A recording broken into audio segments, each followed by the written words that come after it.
Then I call the honourable member for Bunner. Thank you, Mr Deputy Speaker. I want to talk about an issue that, without fail, tops the lists of concerns of my constituents. At my regular mobile offices, in my community surveys, and when I'm out and about in the community, people continue to raise with me one issue above all else. I'm sure it's the same for most of my colleagues. That issue, of course, is the cost of living. Residents are telling me it's getting harder to pay the bills. Small business owners are struggling with rising power prices, families are finding it harder to cope with childcare fees, and there's the often debilitating cost of housing. Parents and even grandparents are coming to me worried about their children's ability to afford their first home. The Coalition went to the last election with a promise to tackle cost of living pressures for households, families and businesses. We're continuing to deliver on this commitment, and I'm pleased to say this is being reflected in the feedback I've been getting from people all over my community. Take power prices. Recent figures from the Australian Energy Regulator show over 460 Queenslanders a week are having their electricity discontinued, a huge jump from last year. It's no wonder, with record increases in wholesale electricity prices under the state Labor government flowing through to households and businesses. At one of my recent community forums, a local from Carindale, Michael Sininsky, told me that ahead of all other issues dominating the headlines at the moment, the cost of power is the #1 problem that needs addressing. When he's chatting with friends, family, neighbours and others in the community about issues the government should be focusing on, it's power prices that dominate the conversation. It's great to be able to tell Michael and other locals about how the Turnbull government has taken decisive action to put downward pressure on power bills. We're getting on with the job of building Snowy Hydro 2.0. We've announced tough new regulations ensuring the gas sector will put Australian businesses and consumers first when it comes to our gas supplies. And we've delivered the energy assistance payment that will benefit over 21,000 people in Bonner.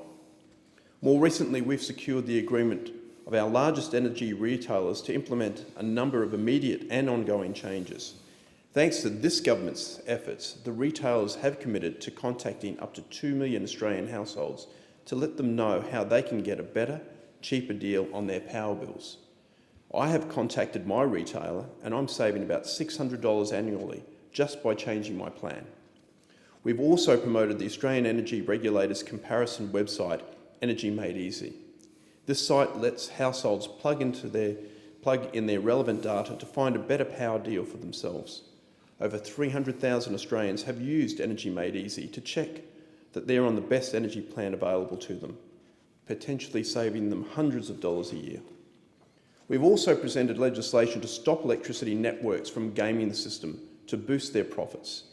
It's a shame that instead of supporting these measures in the Senate that will give families relief from rising power prices, Labor has instead chose to play politics and referred the legislation to a Senate committee. The Coalition's energy policies will benefit not only householders but small businesses as well. It's so important to support the engine room of our economy. Small business employs more than half of the Australian workforce after all. As a former small business owner, I know how every dollar counts towards the bottom line. The skyrocketing power prices Queensland's seen under Labor has meant that instead of being able to employ extra staff or invest in new equipment, small business owners have had to spend more and more to cover their power bills. Now I'm glad to say that our energy power policies are paying off for small business.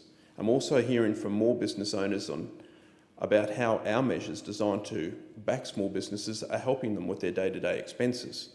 Take Little Gnome, located in the heart of Wynnum CBD. Little Gnome is a bookshop and cafe run by mother and son duo Belle and Jack Ellis.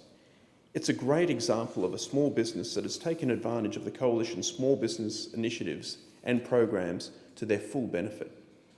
Belle tells me that the cut to the small business company tax rate was a welcome sight. It allowed Little Gnome to reinvest in new equipment and technologies. She said it's also helped them employ extra staff when needed. And she's just one of the many local business owners that have told me that the small business tax rate reduction has helped them expand and hire more people. Belle also praised our decision to extend the $20,000 instant asset write-off threshold. Small businesses with a turnover of less than $10 million can now claim a deduction for the business portion of each new or second-hand asset they purchase costing less than $20,000 until the 30th of June next year, an added bonus to our small business tax cuts, as Bell puts it. When Little Gnome was starting out, Bell tells me that the most valuable tool that they had at their disposal was the federal government small business information portal at business.gov.au. It answered many of their obscure questions on finance, tax, GST and more. The government has also made available to small business owners low-cost business advice through our Australian Small Business Advisory Services program.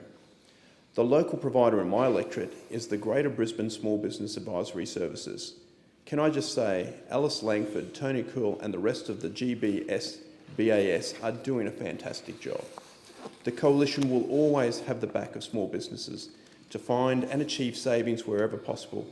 We understand that when small businesses are given room to grow, employ more people and pay them better wages, we all benefit. This is plain to see in the latest national accounts data. Business conditions have risen to their highest level in almost a decade. Over 240,000 jobs were created in the last financial year alone, the strongest financial year jobs growth since the GFC, and wages are showing a modest but steady rise. The Coalition is also supporting Australian families, not just with keeping their power bills down, but also with dealing with other cost of living pressures, including housing affordability and childcare.